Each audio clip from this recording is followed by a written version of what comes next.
कितने दिनों बाद आज तुम पुरसुकून लग रही हो।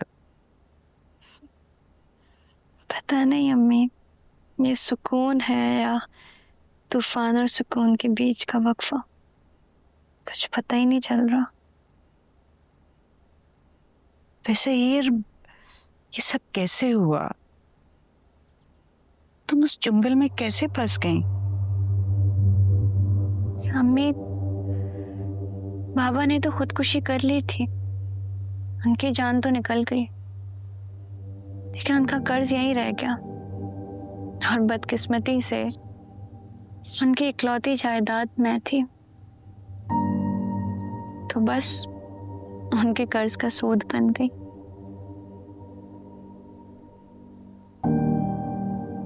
लेकिन मेरी जान, तुम इस तरह अकेले इस सब से लड़ती रही, मुझे भी नहीं बताया। अम्मी, मैं क्या बताती आपको, कैसे समझाती? मैं मजबूर हो गई थी। बाबा के कर्ज की वजह से नहीं हुई थी, अपनी मोहब्बत की वजह से मजबूर हो गई थी अम्मी। दिलनवाज की जिद की वजह से मजबूर हो गई थी। उसने मिर्जा की जिंदगी मुश्किल कर दी थी अम्मी। वो मिर्जा को बर्बाद कर रहा था मेरी आंखों के सामने, मैं देख रही थी बर्बाद होते हुए। मैं और देख नहीं सकी। उसने मिर्जा के साथ जो कुछ किया, जो कुछ मिर्जा के साथ हुआ, वो सब कुछ दिलनवाज ने करवाया था अम्मी। मैं जानती थी कि वो दिलनवाज। बस बेटा, बस, जो हो गया सो हो गया। अब हमें आगे का सोचना है, पीछे का नहीं। हमें सबसे निकलना है, इसमें उलझना नहीं मेरी जान। और अम्मी, जो पीछे रह गया है, अगर वो हमारे पीछे पीछे आ गया तो? यूं मत घबराओ बेटा, अब तुम अकेली नहीं हो, तैमूर है तुम्हारे साथ अब तो। अम्मी, अकेली होती तो घबराती नहीं। अकेले लड़ने की तो आदत है ना मुझे, लेकिन अब मिर्जा है मेरे साथ, मुझे उसकी फिक्र है अम्मी। वो पहले ही मेरी वजह से इतना कुछ खो चुका है, मैं नहीं चाहती कि वो मजीद कुछ खोए मेरी वजह से।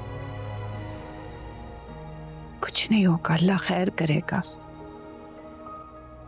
बिला वजह दिल में वसवसे पैदा करके खुद को परेशान मत करो बेटा, इंशाल्लाह सब ठीक होगा।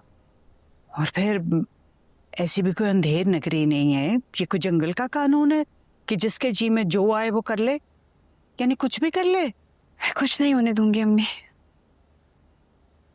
मिर्जा मेरी मन्नत है जो आज मानी है मैंने। मन्नत? कैसी मन्नत?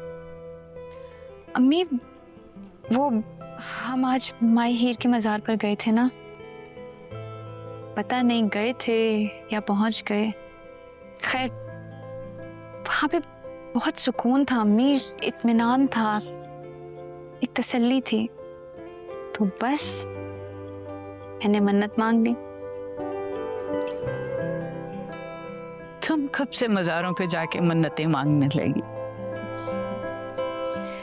हर बात गवारा कर लोगे, मन्नत भी उतारा कर लोगे, तावीज़ें भी बंधवाओगे, जब इश्क तुम्हें हो जाएगा। जी।